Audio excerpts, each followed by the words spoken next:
Learning while you give back. Today's episode is going to focus on service learning and social justice. You don't want to miss this.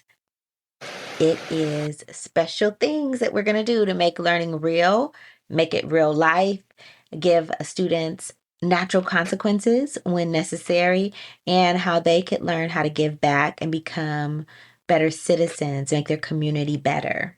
Tune in for more.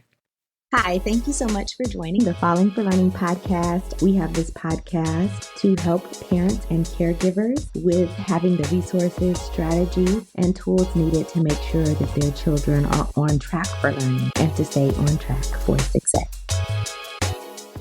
It's summer. Yes. What can I say? Our summer mode. Yes.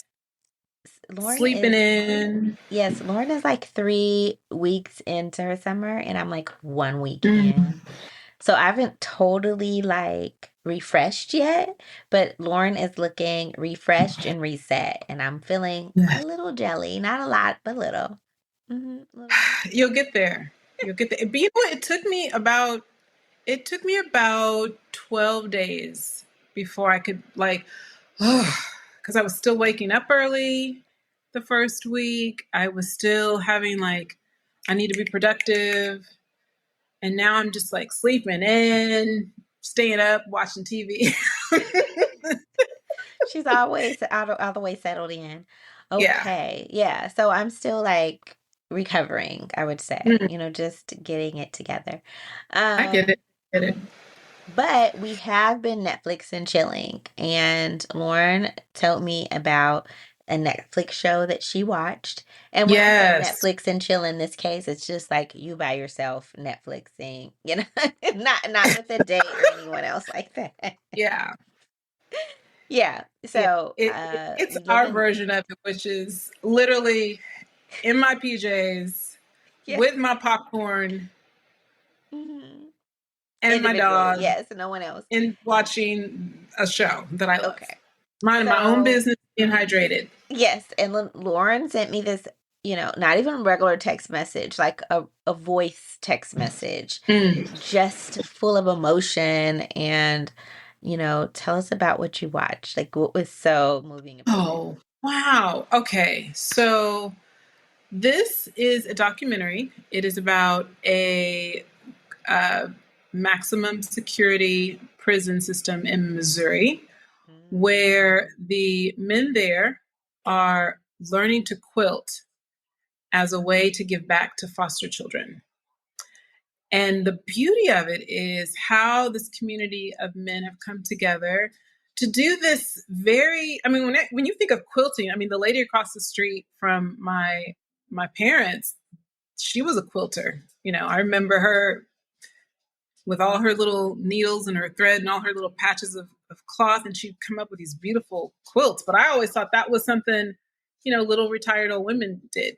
But here are these men who are serving long prison sentences that are doing this very out of the box kind of thing for them. And they are making the most beautiful quilts you've ever seen. And the passion that is going into them thinking about the design and thinking about the color scheme and how they want this to be, and the hours and hours and hours that they spend focused on making these quilts. And not only quilts, but weighted vests for children who are autistic. That was really touching to me. The students, a lot of kids there's a population of students being identified with autism. And these prisoners were making weighted vests for children with autism. And so one of the things, they were saying, and they were knowledgeable about it, because they were like, okay, this is 6 pounds, right? And this is going to be for a kid that's up to 60 pounds. And so, at first, when I'm thinking about this, I'm like, well, how are they doing this? Because you have to cut, you have to have needles and all of that. And they did show us that, they have a kit that they have to check out. They have to, all of those things that are in there, what they have to have a certain level of, compliance or like not any like write-ups or anything like that, for Mm-hmm. them to be able to be in that isolated area to do Yeah. this crafting. Yeah. Yeah. Yeah, because they're tools that in prison you would not want to give people access to sharp objects and cutting tools and you know things that could be used in a bad way. But because these men have shown themselves to be responsible and I guess it's rehabilitative in nature, and these men have qualified for this program, and just the care that goes into making sure that everyone is on board and doing the right thing is pretty remarkable.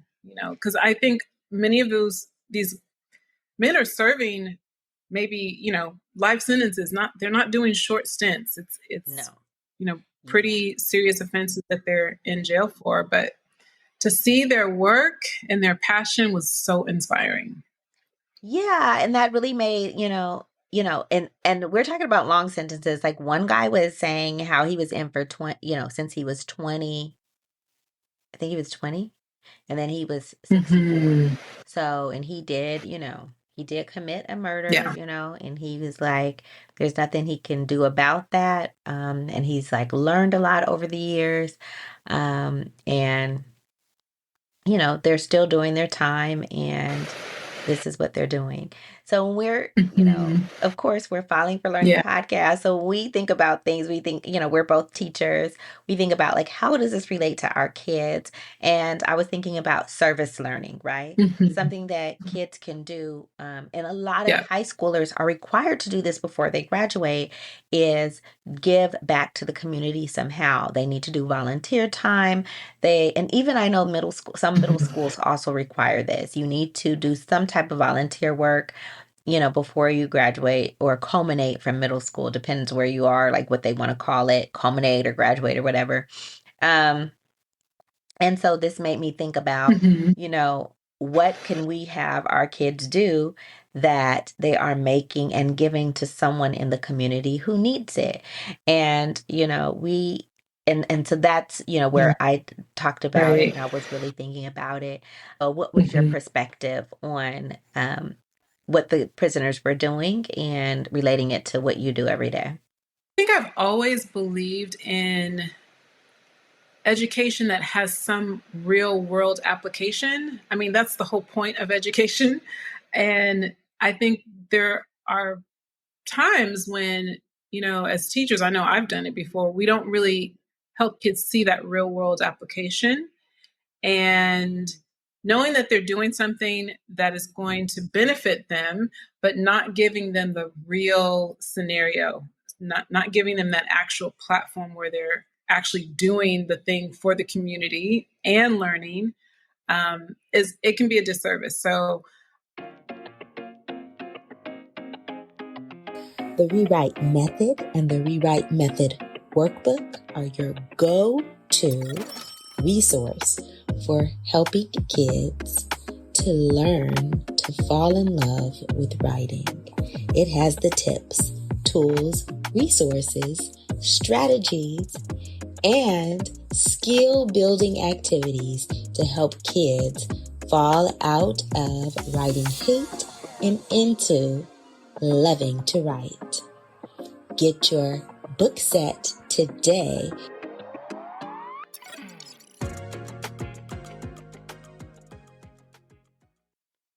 yeah, so I really love that idea of having something that's a product that the whole process is to serve someone else.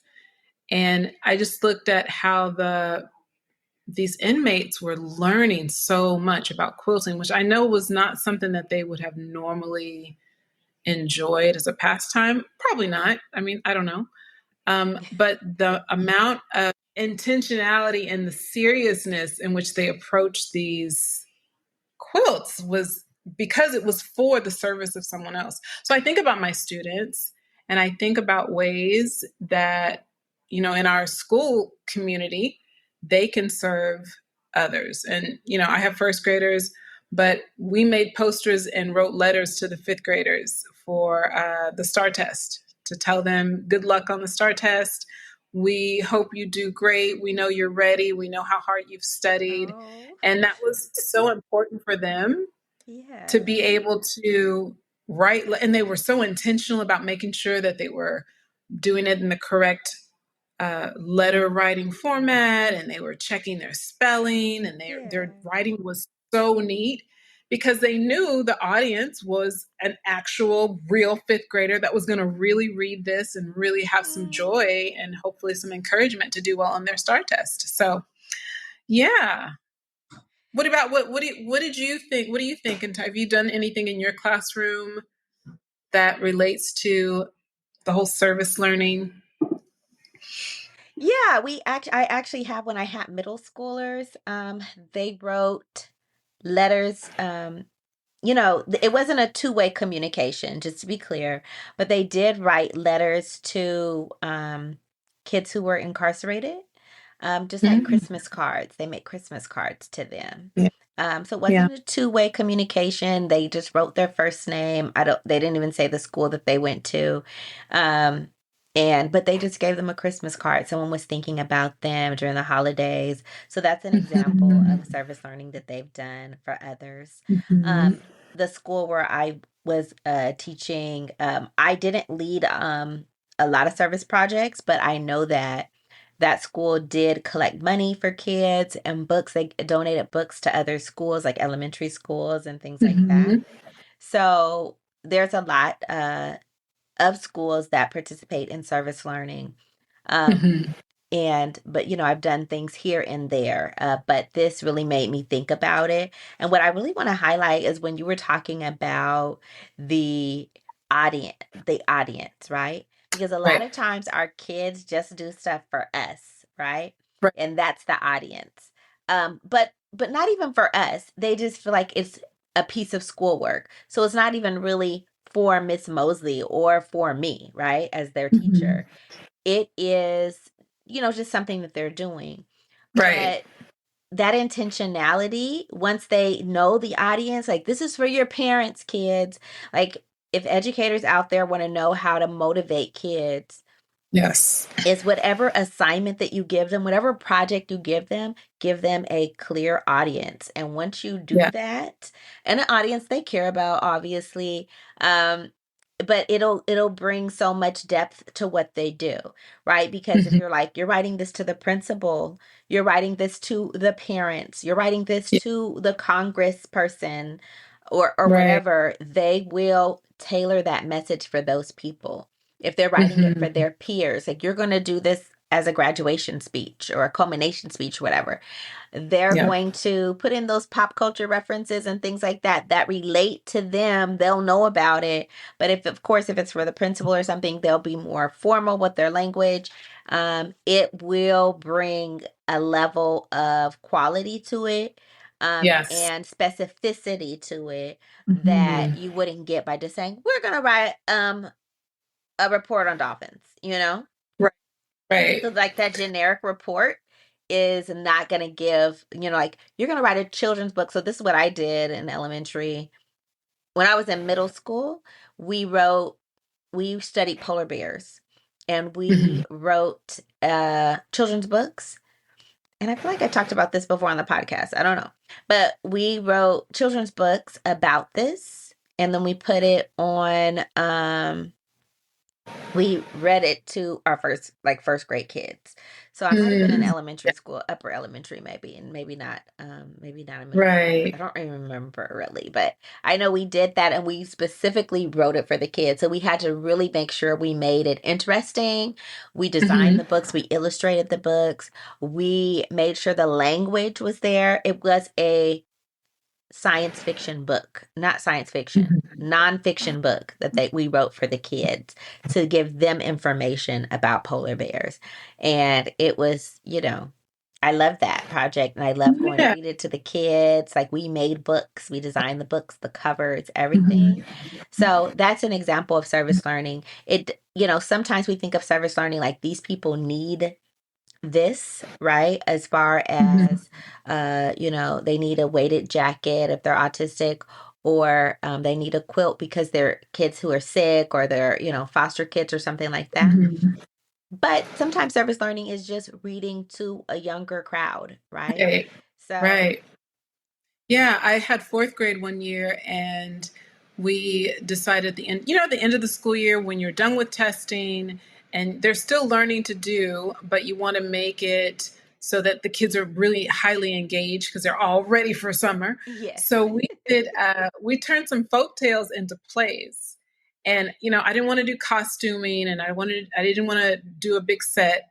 Yeah. So it was really important for the kids to get in character. So we did this little folk tale, and I told them, I said, we're going to do this for the first graders, and well, the younger grades, first, second, third graders.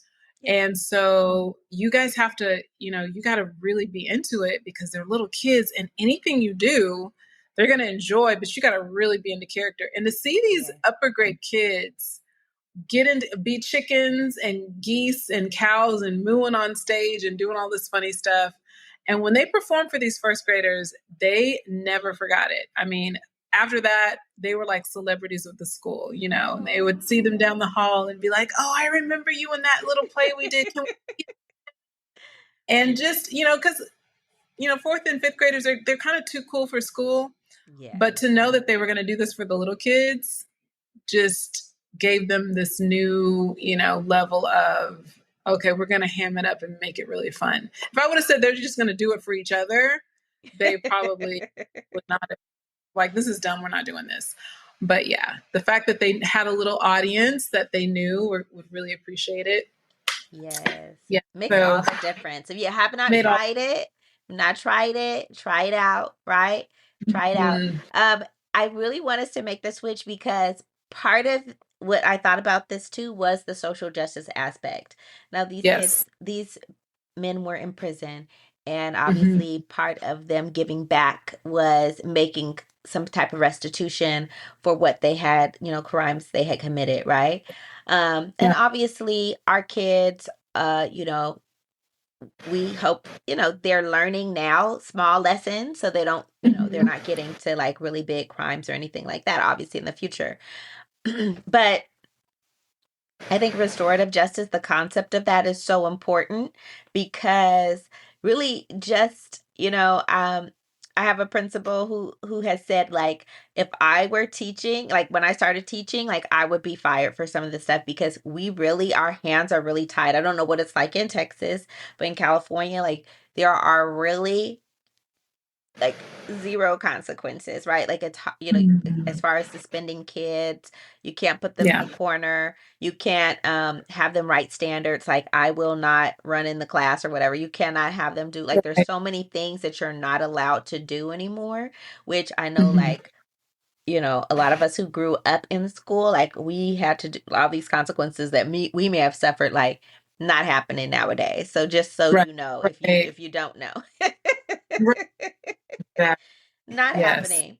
So that's what made me think about restorative justice, because sometimes our kids do things to other people, and then we would need to think about like, okay, well, you tore up someone's homework, you got upset with them, like what can you do to restore that?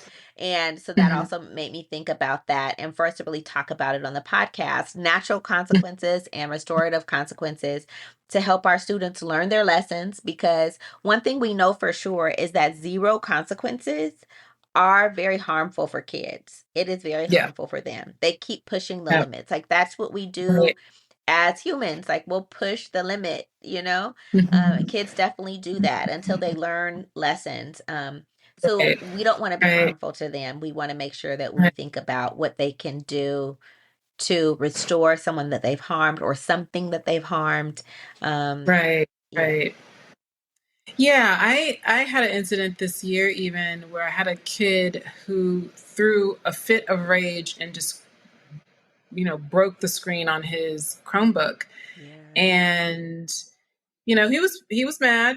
And so, we had extra Chromebooks, so he could have very easily, we could have just said, hey, we're going to give you another Chromebook. But we said, you know what? We're going to have to take the Chromebook, take it to the Chromebook doctors so they can fix it. and then you're going to have to wait for it to come back. And all that period of time, he was very upset he didn't have his Chromebook, but we kept reminding him, yeah, you don't have a Chromebook because, well, when you got angry, you broke it, remember? So that's why you don't have one. And we just got to wait for it to get fixed. And so every day he's like, is it fixed yet? I'm like, oh no, it was really broken. So we're going to have to go through a lot. We ended up having to replace it, obviously, but just that whole idea that he had to wait for such a long time before we could give him a new one. At one point he was saying, man, I should not have broken my Chromebook. So the natural consequences of him not having a Chromebook for so long started to kind of click. I didn't have to do anything extraneous. He just didn't have a Chromebook. That was like a very natural consequence for him. Yeah. And when he did finally get another Chromebook back, which it was weeks and weeks and weeks later, he was like so careful. And when he got angry, we got him a little squishy that he could squish. So he would definitely think about throwing his Chromebook and then go get his squishy. So I just think of, things that are natural consequences are very important too. And when we think about restorative justice, I don't know, have you ever heard of this tradition? I want to say it's an African tradition where when someone in a community has done something wrong, they gather around the individual and everyone in the community tells them something about who they speak very affirming words into the person. I don't know if you've ever heard of that, but they literally tell the person the things that they want them to believe about themselves. Like, okay, you are kind, you are nonviolent, you are, speaking words of affirming, words of affirmation. And I've done that in my classroom as well. I don't know if you've ever heard of that. I don't even know. I think I saw it on a commencement speech. Someone was telling the story of this tradition, and I thought, oh my gosh, I love that idea. That is great, because I know one of the things about when someone does something wrong is a lot of times they also have, and they talked about this in the Netflix show as well, like forgiving yourself, right? Right. Mm-hmm. And then also believing that that's who you are, right? Yeah. I am a person who does this kind of thing. I'm a thief, I'm a murderer, whatever it is, right? Right. And not getting better or not doing different things. Like, these are the choices that I make, and I'm going to continue to make these choices.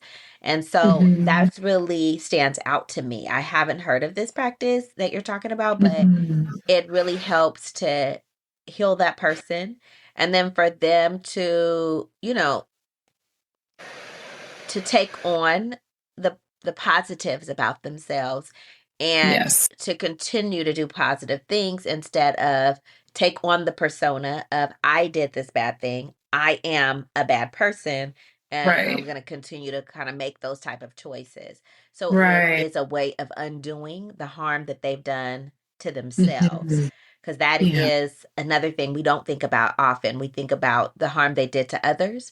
We don't think about the harm they did to themselves. Right. And I think making that clear distinction between, you did a bad thing, but you're not a bad person. You just did a thing that was not good and it had negative consequences. Yes. But you are not a bad person and you can make different choices. Yes. So I love, and especially laying that out for kids and practicing it, I think creates a very tolerant community. Because I think with my kids, I need my whole class community to help me with students who have problematic behavior. It can't just be me. Yeah, that's a good point. They Whole could community. tear apart. Yes, they could tear apart a classroom, stop the learning, right? And we don't have very much recourse as teachers. Right. Yeah. Right. So when they're in those interactions, they're having those moments where the kids know how, because you can create an environment where all the kids know who the bad kid is. Yes. Right. Absolutely. And you don't want that to be a part of your classroom community. You want the kids all to rally around kids who have problematic behavior and help support them.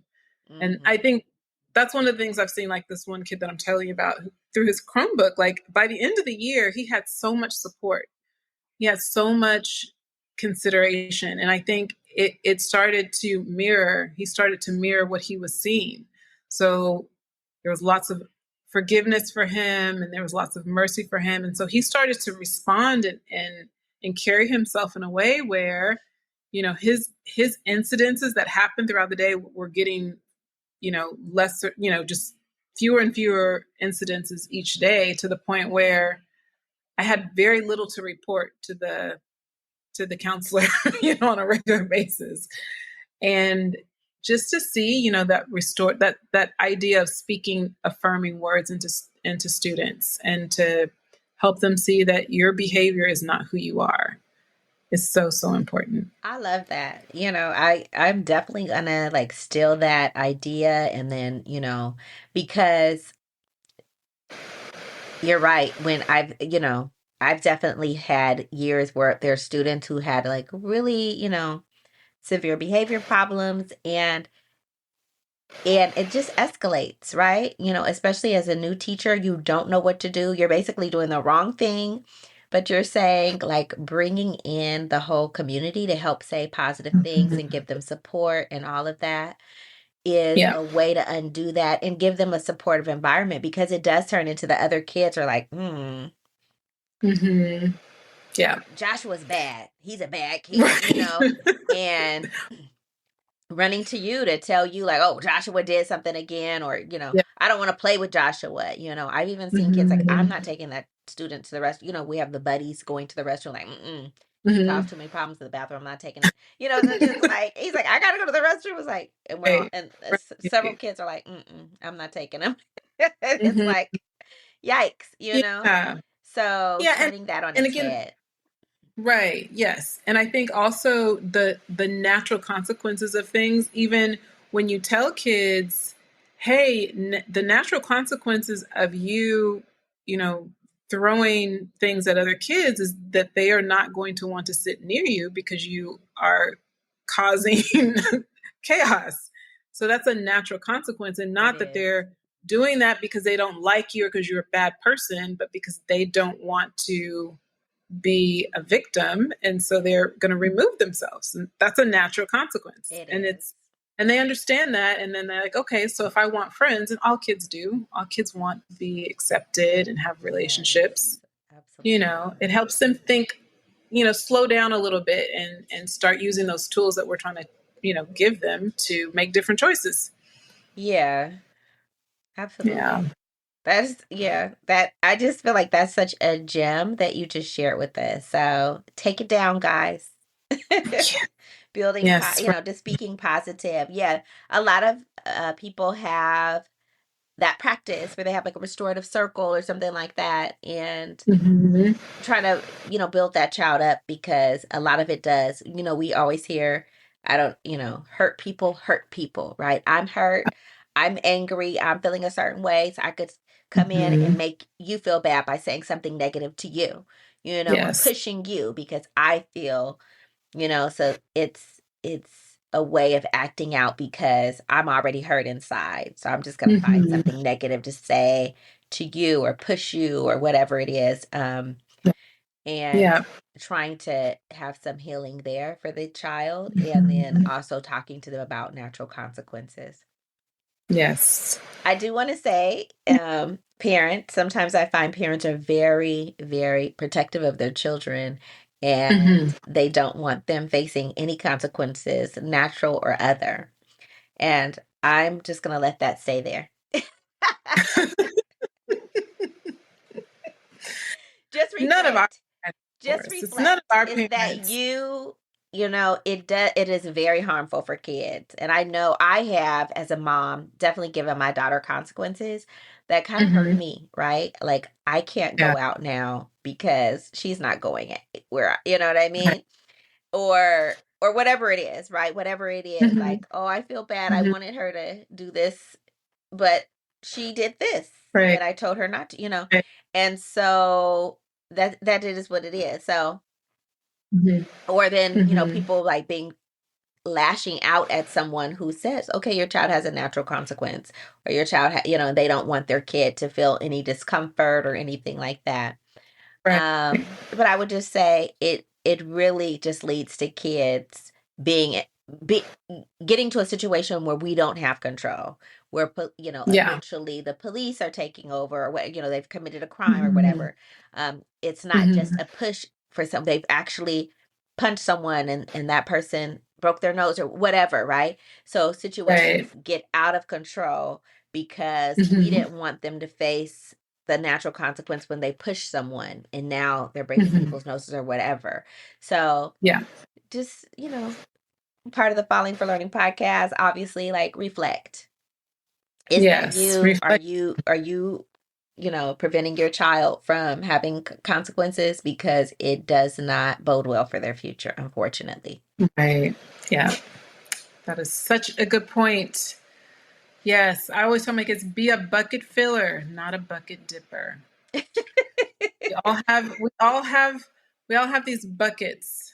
Everyone has an invisible bucket. And every time you are, being intentional and communicating positively, you are literally putting wonderful things in that person's bucket. We want to always fill up people's buckets. We don't want to be the kind of people who are literally emptying out people's buckets by not giving our kids what they need so that they can come and interact with their classmates in a way that is respectable and considerate.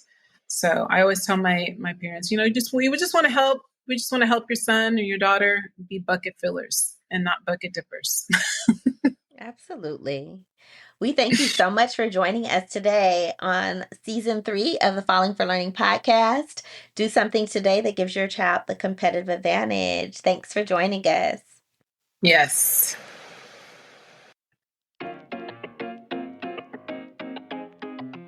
The Rewrite Method and the Rewrite Method Workbook are your go-to resource for helping kids to learn to fall in love with writing.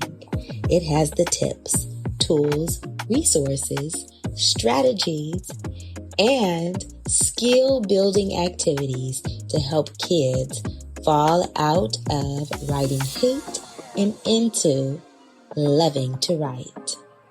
Get your book set today.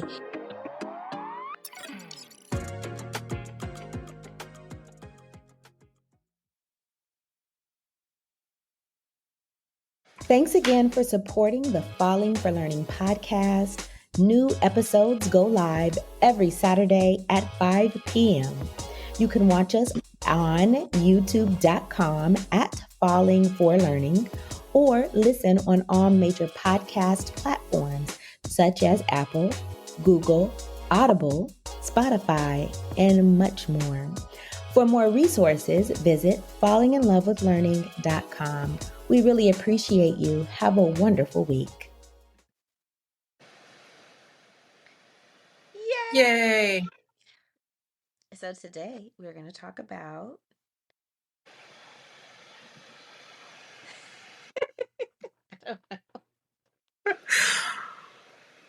The Netflix show Quilters and how it relates to learning.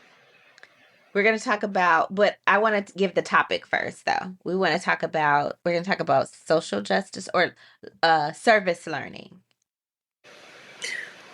Restorative justice. Service learning. Okay. Service. I've never heard it called Service service. learning and restorative justice. Service learning. Okay. Okay.